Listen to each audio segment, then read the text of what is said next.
So today I'm in Battle Creek, and I'm very privileged to be here. We have Al Bobrovsky, John Harper, Nelson Carr, and Chris Christ with us. And the reason I'm down here in Battle Creek is because of something that happened here 28 years ago. It was the annexation of Battle Creek Township. The reason I know about that is because I was a township supervisor in Traverse City in 1982, and we heard all about what was happening from the Michigan Townships Association. And then we had a director, a chairman of our regional planning commission named John McCafferty. And he was a municipal bond kind of a guy and was involved in real estate. And he invited Joe Stewart up to Traverse City to talk to our regional planning commission. And it was the annual meeting, so all of the township boards, the city commission, county commissioners were all invited to listen to Joe Stewart. And he came up, I think it was probably 84 or 85, and he told us about the annexation that happened in Battle Creek Township. And in a nutshell, there were some economic advantages because Kellogg was going to move out if Battle Creek Township didn't annex. And I remember saying to Pat McCafferty, I said, that sounds like a really important thing for them. And McCafferty said, well, you know, it was important for us too. I mean, if we came together as a community, it would be a tremendous asset for Traverse City. And I filed that away. I was a supervisor in East Bay Township from 1980 to 1992. And I watched the way our community operates and how we made decisions and how we avoided decisions and how we spent money because we avoided decisions, you know. And so now I'm getting on. I haven't been involved in politics for 15, 20 years and getting ready to move out of Traverse City, but I really thought Traverse City should take another look at this, and the Battle Creek Township situation is probably a pretty good model, not just for Traverse City, but for everybody in the state of Michigan. Because we've got, I think, 3 attorneys here, and they might agree with me that Michigan law has kind of set us up for a failure with respect to cities and townships and how we cooperate. Well, let me, I did ask each of the guests here to think about, you know, what the situation was before the annexation, what happened during the annexation, and what was their role? What was their role during the annexation? Then afterwards, I think we should talk about, you know, were the promises kept? Did it really work out? And like that. So why don't we start with Al? Well, I can say that I was a township trustee at the time. I had been a township trustee for 7 years. One of the major things that happened leading up to this whole thing was the sanitary sewer project that we were given a $44 million grant from the federal government, the township, where the county Department of Public Works was on behalf of the township. And I was the utilities director appointed by the supervisor to oversee and work with that project through. And by putting this, have sewers put into, sanitary sewers put into the whole township, practically the whole township, some of the rural area did not get the sewers, but I would say 85% of the township got sewers. We were 21,000 people at the time. We were very close.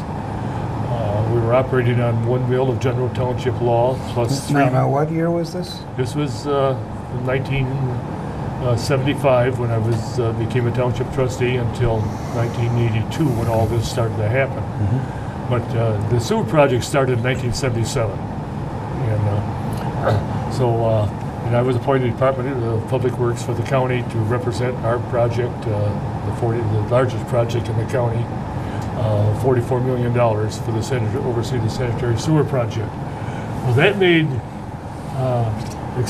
economic expansion along I-94 available and made it advantageous for economic growth or growth along the interstate corridor.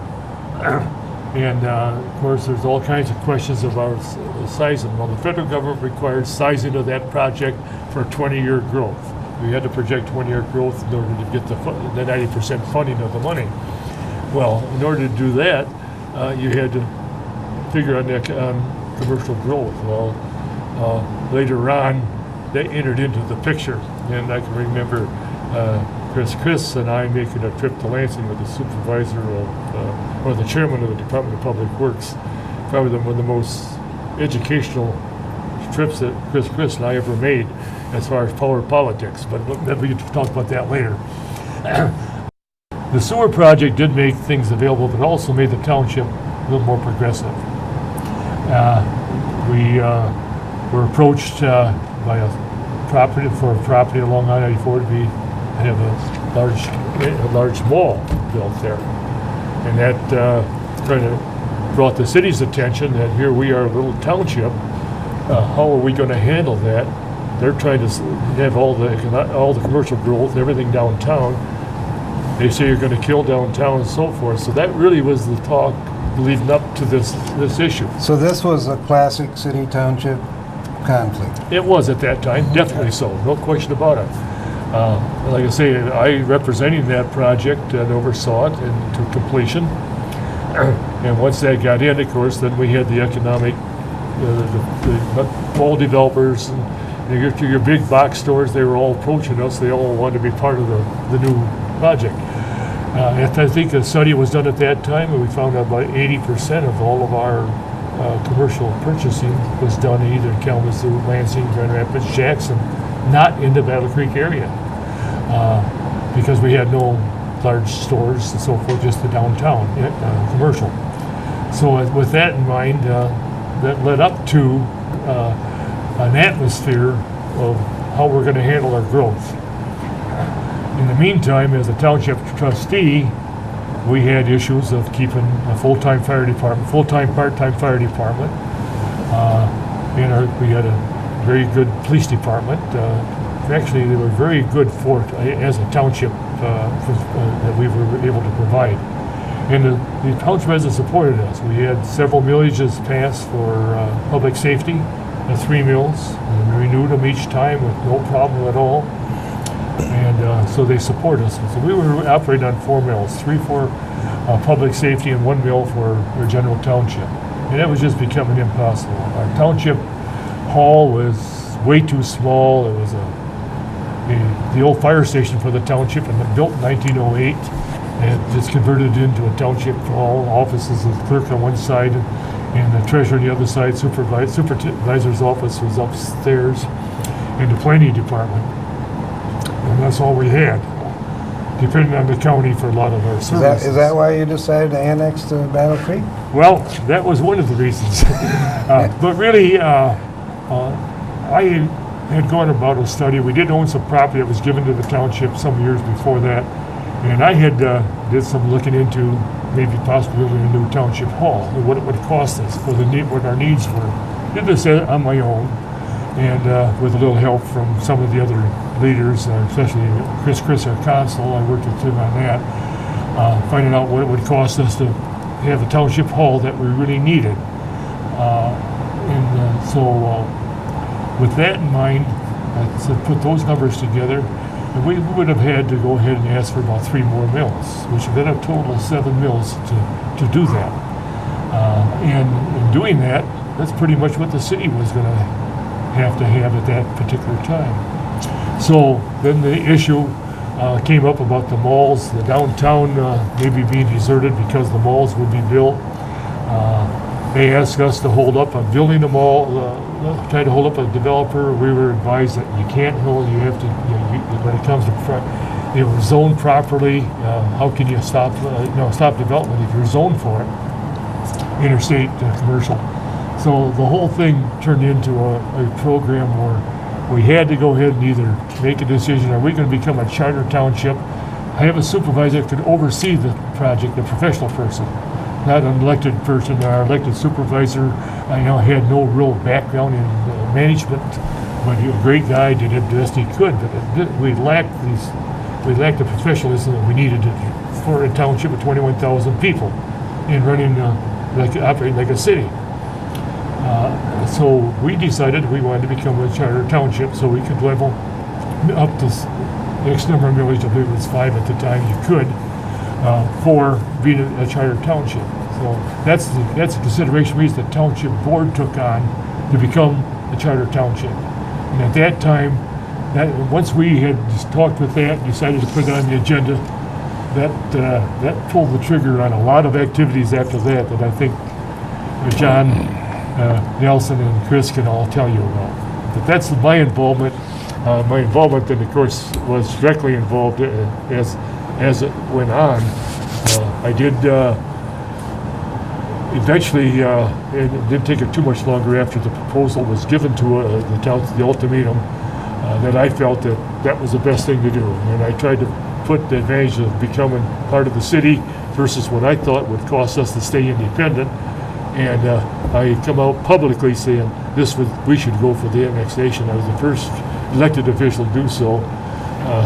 I still have a few feather marks on my back and some tar where I pulled the tar off. You didn't hedge a little bit one way or the other? At first I questioned who is this Kellogg company telling us what they do.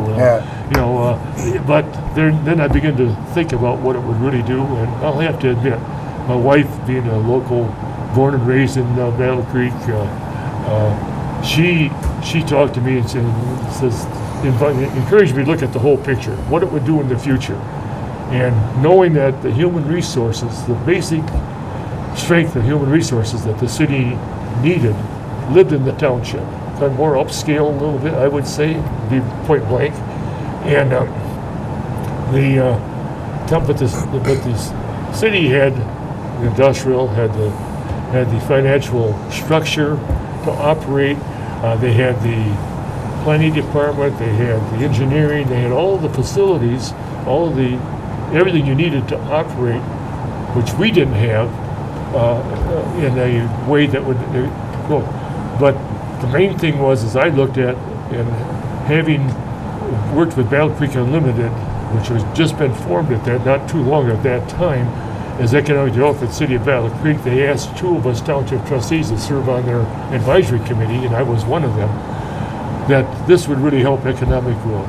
Well, this didn't, weren't you worried about your political skin? Or? I could care less. It didn't matter. It didn't matter to me, really, and I'll tell you what, I really felt that, hey, I didn't come here to make this a career. I came there to see what I could do for the community, and I felt that by doing what I could do was best. And it didn't matter to me if I was going to be recalled. I was threatened recall. I think petitions were taken out; they never were filed. But I was called a traitor. Mm-hmm. But as far as I'm concerned, it's a very, very good choice I made. John, I'd just like to vouch for that. Having worked with Al there was no question that position that he took was not necessarily a popular position at the time he did it. So it was a courageous move, but it was a very important one because he did get things moving and rolling, and he took a beating on it in some quarters, but his leadership was very key in what some of the ultimate development that took place. So that broke the ice then? It did. Mm-hmm. Okay, well, John, what about your position? Well, I sat on the other side of the fence from Al. He was a township trustee. I was a Battle Creek City Commissioner. And there were a lot of discussions in the commission meetings about the tax base of the city. The city was engaged in setting up something called tax increment finance authorities as a way of spurring development. And our first tax increment finance authority was for the downtown area. The goal was to have a complete redevelopment of the downtown, make it a retail center. As a city commission, we were pretty committed to the development of the downtown, which, interestingly enough, was somewhat opposed to the idea of building a mall in the township area. So as a city commissioner, before any of the talk of the merger came along, I think we saw ourselves as competing with the township for the location of the principal retail area of the community. It was also frequently a topic on the city commission, the fact that because the city had things like a sewer system and the township was putting in sewers, and who's going to treat that sewage, you had issues about handling police services. Although the township had a police department, it did rely on some of Battle Creek services to help them provide police service. Battle Creek had a full-time paid fire service. The township was a mixture of volunteer, I believe, volunteer and paid. And so there was a capacity in the city that wasn't in the township. And lastly, there was the airport. And the city had the airport, paid to operate the airport, but people who lived in the township, as well as other townships and the city, used that airport. And so there was a sense among us city commissioners that the city was providing a lot of things to the whole area, but it was not getting revenues coming in from the whole area to help support those things. And in particular, the city income tax at that time was 1%, still is now, for city residents who work in the city. But if you were a township resident and worked in the city, you paid 0.5%. And so there was again this situation where less tax was being paid by people who probably benefited from city services to the same extent as city residents. So as a city commissioner in 1982, early 1982, I think it's fair to say is that I saw the Battle Creek Township as the enemy that wasn't paying its fair share. And there was a question about what do we do about that. When Kellogg made the announcement that it was likely not to want to invest $30 million to build a new world headquarters in Battle Creek unless there was a merger between the township and the city of Battle Creek. Even though I was a Kellogg employee, I had no knowledge beforehand that that announcement was going to be made. Fortunately, about a week before that announcement, I had announced I was not running for re-election for the Battle Creek City Commission. So I was taken out of an uncomfortable position where my employer had one position about the value of the township and where a mall should be, for example. And I had a different position as an elected official, at least about where the mall ought to be.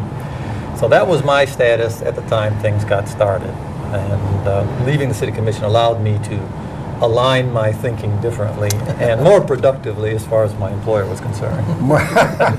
So, to be clear, you sided with Kellogg in this one then?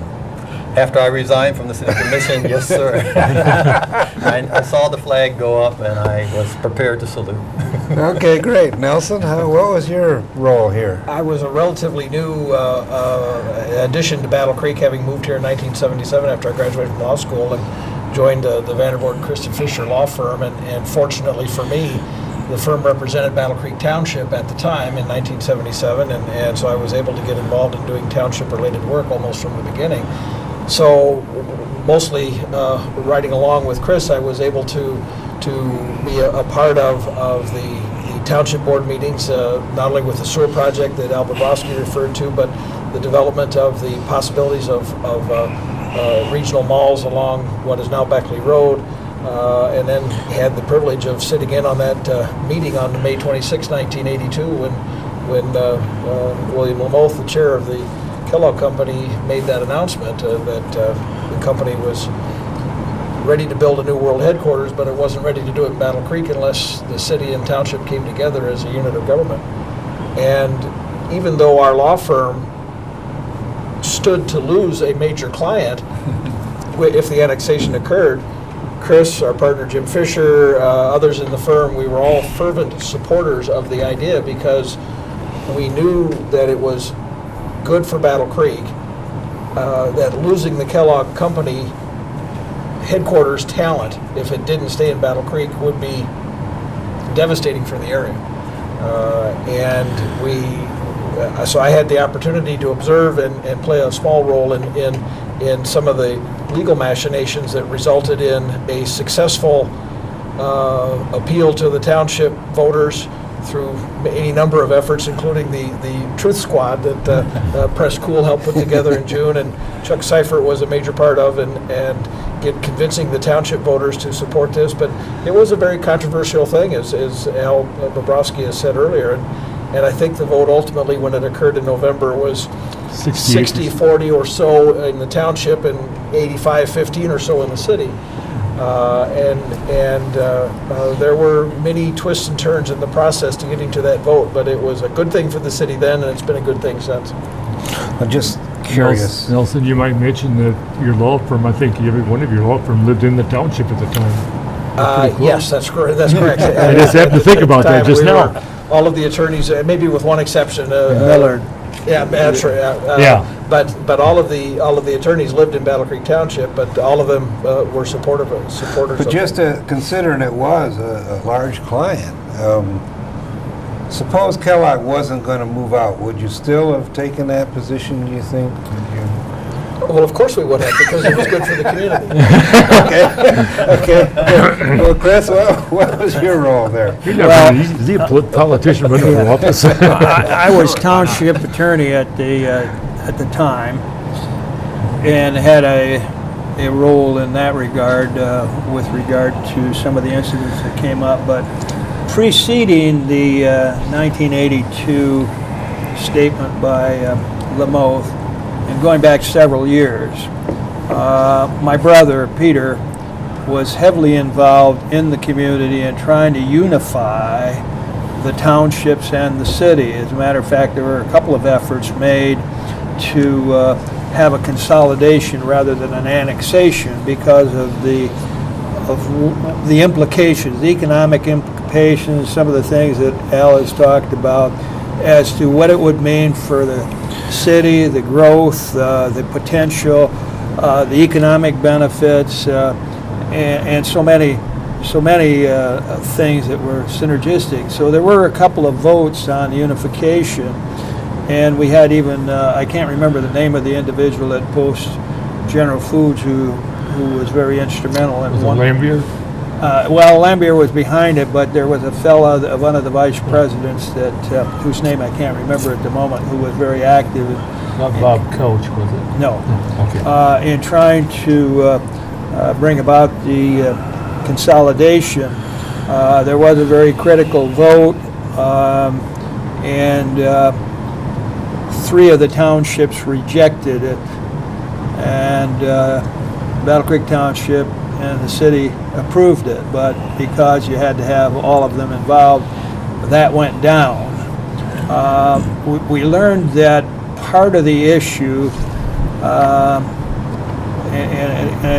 it came up during these proceedings, were school districts. Some of the residents in the respective school districts, and there were 5 school districts: City of Battle Creek, Penfield, Springfield, Emmett, and Lakeview. And there were many people who might have supported the consolidation, but they were fearful that they would lose the schools and that they wouldn't remain independent. So that was a subtle issue at all times when we were talking about this. So we had to be very cognizant of that, even going into this annexation issue. That, as I indicated, the consolidation went down by 3 townships. But that was kind of an inducement and a learning lesson in what ultimately happened and how we proceeded with the actual annexation. We did have the city of Springfield, after the announcement came out and the township voted to be annexed, the city of Springfield came out to kill it. Their motive was to stop it, so they filed a petition for annexation, and the law at that time was that if there was a annexation petition in process, you couldn't do anything for 2 years after that decision in order to unify. So you're you're wearing the township attorney hat. Right. Period. Correct. And there's a consensus developing in the township and in the city that you're going to get together and come together as one community. Correct. And you were on cruise then at that point. You had to swing into action as an attorney to protect the township's interest, right? Correct. And what did you do again? What we did, we had a township meeting and learned about the Springfield annexation. We made a decision at the township meeting that we would adjourn the meeting and go down to Springfield for their meeting to confront them on what they had done and what they proposed to do. And there was an open meeting in which we challenged their position, and then we had some private sessions with some of the Springfield trustees and advised them that their action was going to be very detrimental to the community. They thought it over overnight, and the next day they withdrew their petition. So legally, with the way the state law is set up, if you have an annexation for a township by one city, then you got to wait for a while. And since Kellogg put this deadline on, do it or we're leaving, Right. This was the poison pill then. That's right. And unfortunately, with Chris's leadership and some creative thinking among others in the community, we persuaded the State Boundary Commission that if Springfield withdrew their vote, rescinded their vote, it was as if it had never happened. So they didn't have to worry about the possibility of the 2 years. And if Springfield's never happened, then the city of Battle Creek and the Battle Creek Township could go ahead with theirs, as if Springfield had never happened at all. So it was a unique circumstance legally, Yes. in a difficult legal setting to begin with, a difficult political setting. The meetings that Chris referred to a moment ago were literally talking hours apart, and the Springfield vote was a surprise. Yes. I suppose somebody else anticipated it was coming, but it was a rude surprise for those in the township that favored the possibility of the annexation. And you of the jumped city. in your cars and went down there Yeah. and worked it out. There was wiser there was heads some prevailed. arm twisting, but I tell you, it really, I don't think they intended to do that. I think there was some Yes. advice that they were pushed by some other people that had other interests, and that knew this was a vehicle to stall it off, and would have, in that instance, left the township with no choice but to sit back and wait, and then the Kellogg Company would have to make their decision without the unification taking place. Correct. Or the annex. And then you lose $20 million, and theoretically, these people could have ended up in court and have to explain why they blew $20 million for the community. I think we could probably put some names on the table that wouldn't prove it anything wouldn't at be all. appropriate. But we know how It didn't happen in any we of know that. we know the principles that were behind that. But in the same token, like I say, it come out of left field. We had no idea that would have that they were even thinking of that. I've been on a board meeting where this happened Well, as well. Go And ahead. one of the connection there is that Springfield broke off from the Battle Creek Township, was part of Battle Creek Township, and created their own city. Yeah. Years ago. Years before that. So the history of Springfield, I was curious about that, and I guess this is good time as any. How is it you come with two cities and one township? Chris, maybe you probably cover that a little better. Well, there were some political agendas, and it even had partisan politics involved in it. And Springfield was not happy with what was going on in the general community. So they did organize to be separated from Battle Creek Township and form their own city. So a lot of dynamics involved in that. It wasn't no one particular factor, but it was very political. And so we lived with that for many years. Unfortunately,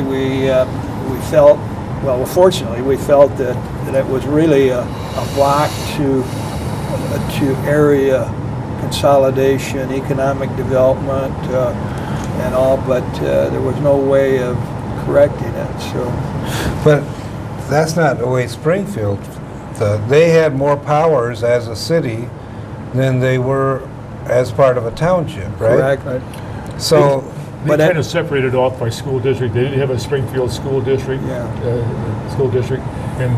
the Springfield school district became the city of Springfield. when did that happen, you know? I can't give you the year. I I think it was don't the know. late 60s. I think it was I was going to say the late 60s, but maybe it was I earlier know it than was that. late 50s, but I don't. I was just new in Battle Creek area when it Yeah, I happened. can't recall the dates. I couldn't tell you, but What came to mind was that the Kellogg nuclear bomb, shall we say, they only had one bomb, right? And couldn't they have used it with Springfield just as effectively as?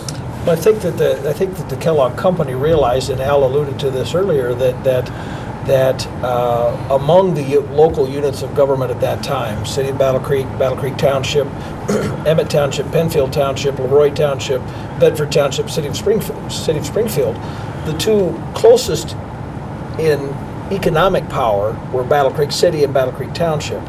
Notwithstanding that City of Springfield was a standalone city of its own, there was more economic power in Battle Creek Township. There was more people in Battle Creek Township that worked in the city of Battle Creek. There was more economic opportunity in Battle Creek Township because of the proximity to I-94 and the pending commercial developments along Beckley Road, which were well underway at the time of Mr. Lamoth's announcement in May of 1982. So certainly the legal opportunity was present to have done it with Springfield, but the economic opportunity was greater with Battle Creek Township.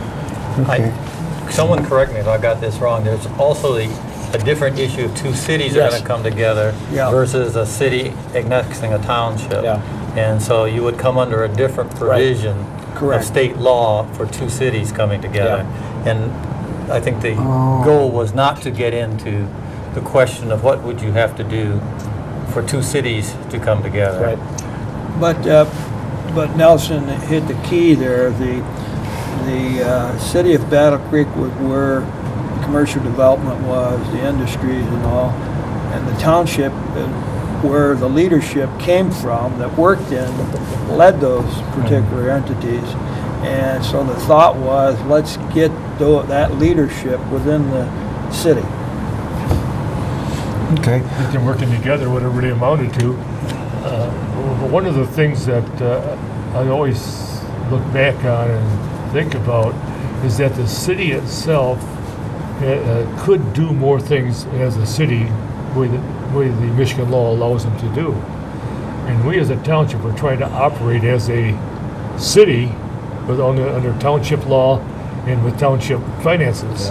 And I can remember going to Michigan Township Association conventions, state conventions, meetings, and we were 21,000 people, and you hear the 1,400 townships in the state of Michigan, I believe it is, we're pretty close in that area. They're talking about fence viewing and having how they trim trees along fence lines, and we're talking about running a fire department, a police department, a sanitary sewer project connected to the city sewer, a city treatment plant, and there just was no commonality there as far as our township, the way we were operating. There was several townships around the Detroit metro area that were operating like we were, but there wasn't that much common of what we were doing. We were kind of unique as far as a large township way we were operating. I'd forgotten about the fence viewing.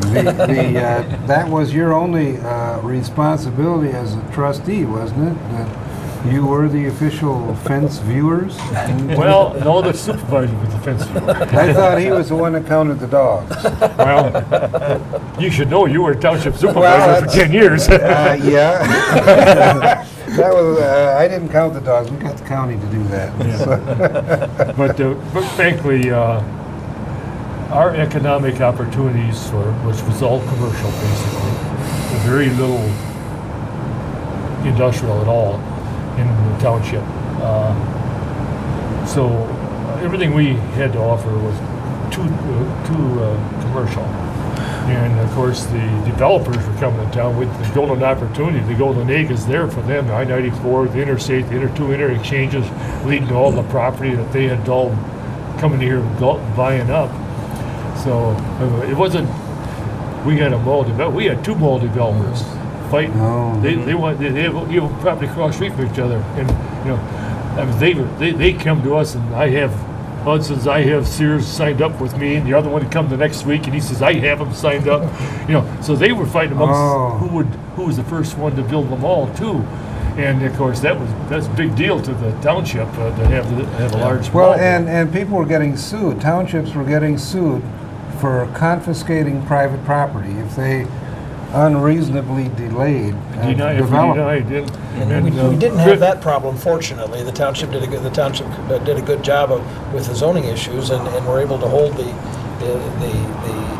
deal with both developers, and the one that didn't proceed did not concluded it with no reason to sue the township over it. But this was all happening in the course of a couple of years between the sewer project starting, the mall development starting, and then the annexation opportunity, and then growth beyond, I think, anybody's wildest imaginations in the township. And all three of those things, sewer project, mall development, and the annexation, were major roles in the commercial development in the south side of the old township. So let me just read real quick. Now Peter Christ has put together a chronology here that I think is wonderful. That it's so concise that it's almost misleading. But it says May 26, Kellogg Company announces it is considering 3 options for a new world headquarters. This is all in 1982.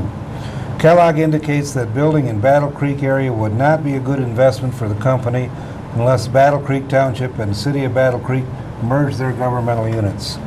June 6, Springfield City Council votes to annex Battle Creek Township. June 7, Springfield City Council rescinds vote to annex Battle Creek Township. June 7, Battle Creek Township Board passes resolution indicating its desire to be annexed by the City of Battle Creek. June 17th, Michigan State Boundary Commission meets to determine legal sufficiency. June 22, Unification Truth Squad, organized by President Cool as chairperson. June, construction of Lakeview Square Mall commences in Battle Creek Township. July 17, Peter Christ resigns from Michigan State Boundary Commission. Probably got a little hot there, huh? Well, conflict of interest. he wanted to take an active role Right. in it, and he felt he could not as long as he was on the Boundary Commission. He wanted to be an advocate for the merger of equals, as it was being called at that time, and could not in good conscience do that and remain on the State Boundary Commission. Oh, that'd be a flagrant. Yeah. That would kill the whole deal. But Pete was one of the group that came up with what I think was a positive selling point for what was legally an annexation of the township by the city, but it was called at the time, and it was an accurate label, a merger of equals. I remember in not too many of the first few years after the annexation vote was approved, that more than one person observed that it wasn't so much that the city annexed the township as the township annexed the city, because in the next 10 years, most of the city commissioners wound up being residents of or former residents of Battle Creek Township, and it was truly a merger of equals. How soon did you become? I came here in 1987, which is 4 years after this. Actually, the leadership definitely, even in that decision, and that one of the things that we as a merger of equals, and they took all 7 of us township trustees, we became city commissioners all at once. So we had a commission of 14 people. Yeah. Could you hold that thought for just a minute? Let me finish this chronology, sure. and then we'll go into what happened after All right, the thing okay. was done. Okay, so Peter Christ resigns July 17th. August 19, Michigan State Boundary Commission holds public hearing in Battle Creek. September 30, Michigan State Boundary Commission meets for adjudication meeting. November 2, public vote held on annexation. January 1, annexation of Battle Creek Township to the City of Battle Creek becomes effective. So from May 26th, that's just about 7 months, beginning to end, right?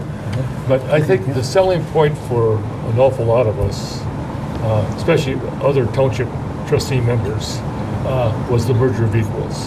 And and like I say, there was a lot of activity, a lot of advice, a lot of study went into this in advance that nobody really knew about, who was doing it, whatever. Found out later that the University of Michigan legal department and their historical or city government, their area, that area of government had some, that evidently the Kellogg Company or one of their attorneys or somebody representing them had sought out advice from them. So when they come to this on May 26th with this, do this or else, they were able to provide to both the city and the township, our legal counsel, the city's legal counsel, the way mythology of how this could actually work out. But you said something about 14 city commissioners? Yes. For a while. The merger of equal Yep. brought in, they had 4 city commissioners. I mean, 7 city commissioners.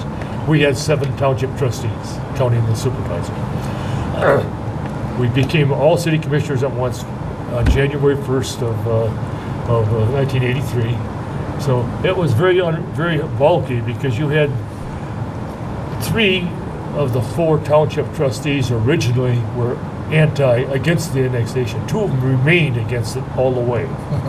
One of them converted over. So we had 5 township trustees. Wait a minute, your was township board vote was 3 to 4? 4 to 3 originally. 4 to 3 to annex. But then it went to 5 to 2, and it stayed 5 to 2. The 2 of the people just were so anti that they even become very active with the anti-annexation group. I mean, the point where they helped get 200, 300, 400 people at our township board meetings trying to find out what was going on. So it really became very, I'd say, confronting as far as what we were doing, trying to facilitate this. Actually, once it got into motion, most of us township trustees, at least the 5 of us, we were involved with talk with legal counsel. You know, hey, if this thing passes, we got to be prepared for how this is going to work out. We got to know that. And you know, even before the election, I happened to be one of the transition trustees that worked with the city manager. We met.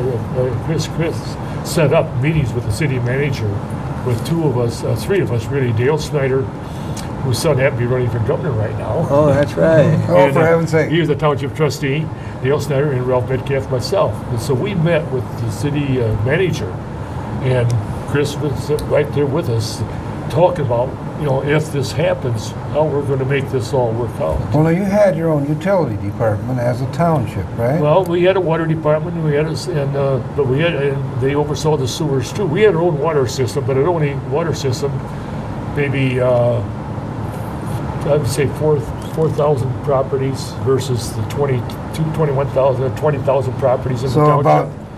About 20%. Water, but no sewer. But then the sewer became available to everybody that was on water practically. So the sewers all became, really made the township able to grow. But the sewers are addicted, the city water treatment plant, federal law, federal government, the grant says the city must take the regional, become a regional. They had to upgrade to take all of our affluent that was going to be coming out of the township, plus a 20-year growth. A lot of people don't know that, but there was a shotgun wedding between townships and cities back in the 70s. Yeah, well, yeah, When late 70s. the federal government put out the money to Clean up build the- sewer systems. Well, the The clean up water. clean water money, and it was a lot of money. Yes. But cities couldn't get that money unless they promised to serve the surrounding townships. That's correct. That's the way it And, worked out. and That's right. that was a federal law, that was a condition of their money. The city wanted to upgrade their treatment plant, which they did to the tune of about $30 million. They had to go ahead and accept the town's blue.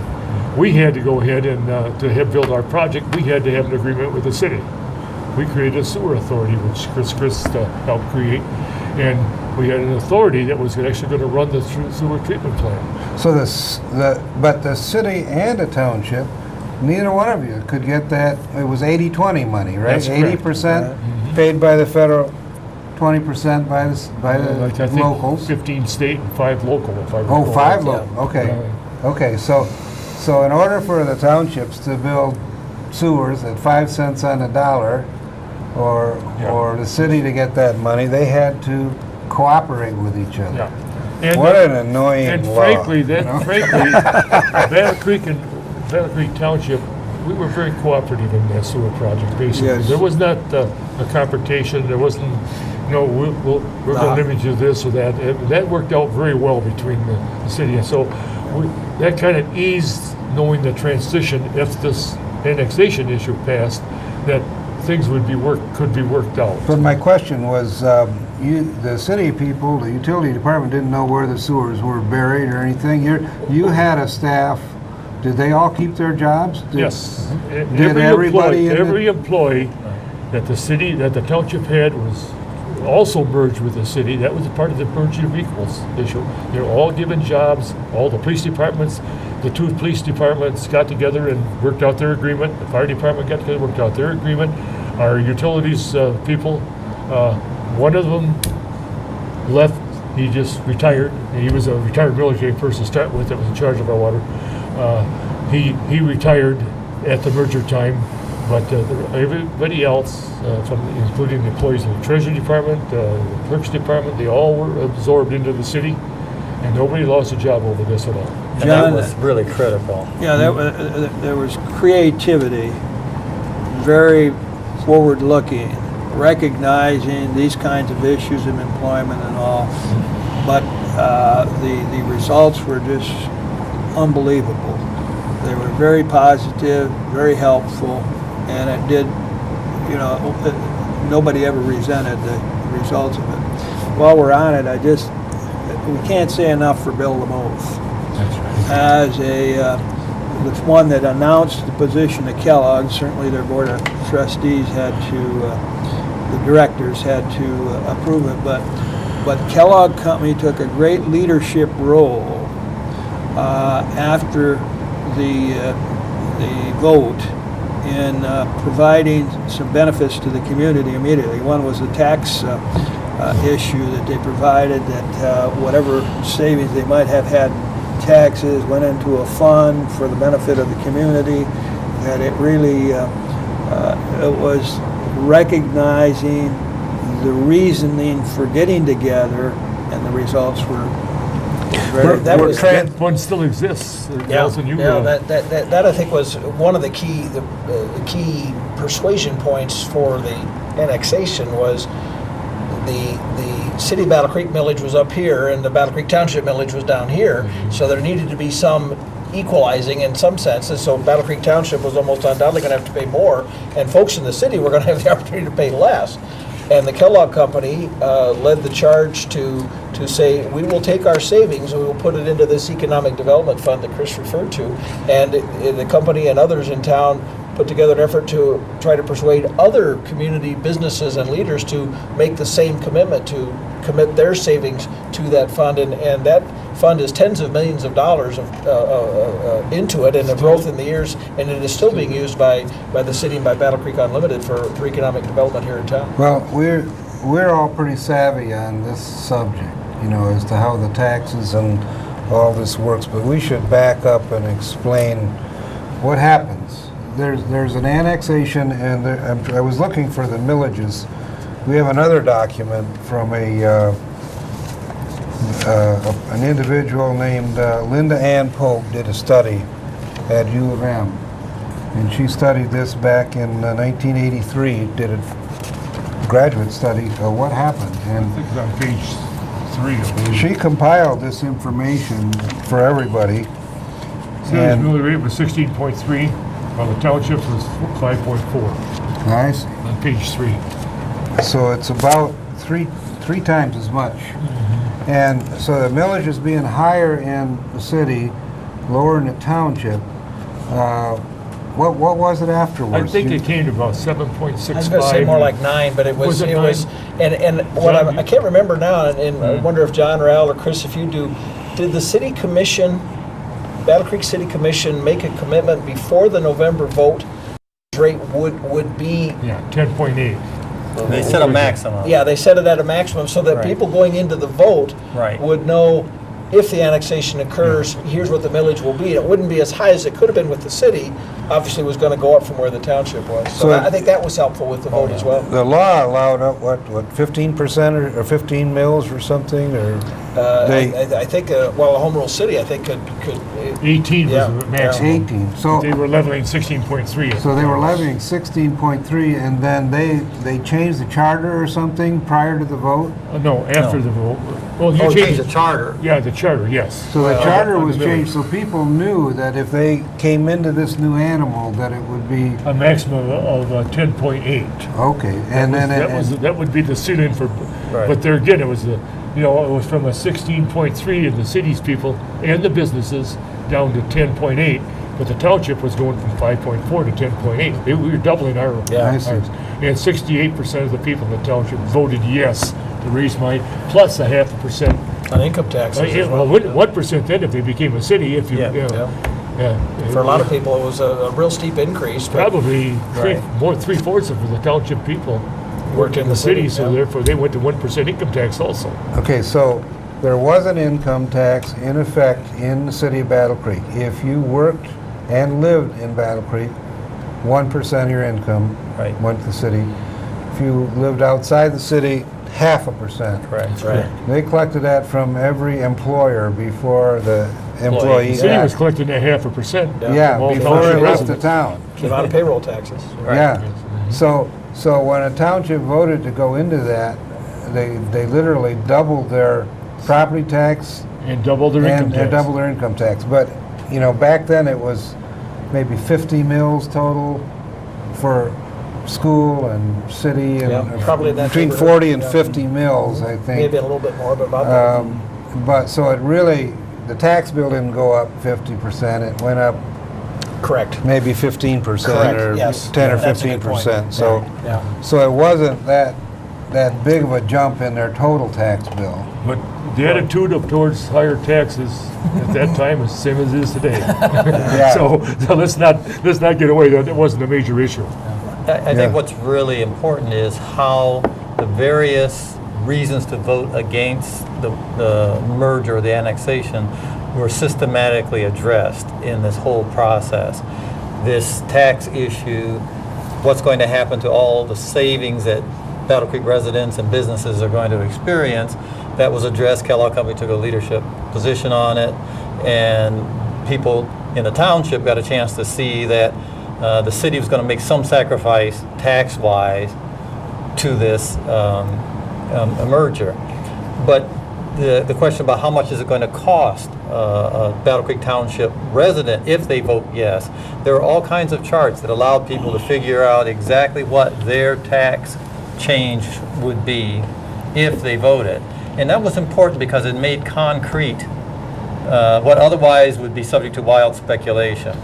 And I think there was a concerted effort in the committee that Press Cool chaired to find specific answers to every allegation of the opposition So- and make that a part of the communication. So the Truth Squad was out there talking to everybody they could find to see what the rumors were. And then they were putting information out on, We got a little help. The rumors are pretty easy to find. They were printed, there was a little pamphlet, a sheet that was published from time to time Jim by Christen's little 3-page the folder. anti-merger people to say these are the things that were wrong with the merger. So it wasn't like we had to always survey. A lot of that information came very clearly from the anti-folks in the form of printed materials. okay. Now, after the new city commission was flooded with township people, they weren't inclined to go to the full 10-something, right? They I don't remember. They whether levied something yeah, less. huh? my memory is that it was 9 something, but it could be that it went to Well, I'm the just looking at 10.8. what this young lady I don't wrote in think here it on went the page whole 3. She has way. 10.8. But I thought it was like 9, we didn't do it would be, but I think it was like 9.6 or 7, if I recall, is what we actually levied the millage, the new commission did. But one thing I want to emphasize that this committee that Press School and his co-chair, Dr. Seifert, really chaired, is that whatever they said became a fact. I mean, it was true. Right, They did right. not put out anything that did not happen. They didn't say this would happen. If it didn't, it happened. If they said it was going to happen. They were very upfront and very open, but very honest. And that really impressed me. And I can remember they had a community meeting at the ballroom at our hotel. And it was packed with people, both from the city and the township. An informational meeting. And I remember I walked into that, and of course I was, as I said, I was the first township trustee to come out and say this was good for us. And I stated my reasons why I felt it was good for us. You know, what the township needed and what we have to do if we stayed a township. And actually, what I had projected was pretty much of a wash what the new taxes were going to be. But we would have the facilities, the buildings that a city has to really develop and expand, which you wouldn't have as a township, no matter if you stayed a township or not. So I really felt that this committee did a tremendous job of telling the people the facts and the truth. But the city commission and the township trustees, when we became a city commission of one, a merger of equals, the city commissioners that were city commissioners, they accepted us. We were all equal. There was no attitude like, hey, we're the city commissioners, you just come on board. That never existed. Right. I mean, Let's talk about what happened afterwards in terms of after city the- services. Okay. Was there did the police department, was there a comparable police department in the township as there was in the city? As far as road patrol, yes, but as far as detective service or investigation, all the other services of the police departments, we did not have that. We couldn't afford it. The city, we depended on a mutual aid from the city because we did not have the numbers of people out there to cover the square miles we had. But the two police departments and their FOPs, the fraternal order polices, they got together and they worked out their differences ahead of time. Yeah, they were. I So see. before the vote, the police department knew how they were going to come together. Same thing with the fire department. They had a little more trouble. Get a little more trouble, The yeah. city fire department did not accept our fire department because we had I think like 24 full-time and another 40 volunteers. 24 full-time township Yeah, firefighters. we had two stations manned 24/7, and so we had a pretty efficient fire department, but we also had volunteers. And of course, the volunteers, knowing they would not be accepted with they joined the anti-movement. Okay. Most of them did. The police department, they stayed with us all the way because they had worked out their agreement. The full-time fire department, the full-time firefighters, they had worked out their agreement amongst themselves. But my question is, if you were chasing a bad guy in the city, you had to stop the township line. If you were a detective, you didn't quite have the freedom in the township, did We you? had a mutual aid agreement, but it had to be requested to cross the line. You couldn't do it I see. without. And then afterwards, the township got the full gamut of police. So They merged and we had the same services for the whole township. And for the whole new city, we had the very same services. okay, so Total service that the old city had, if that was more, whatever the township had,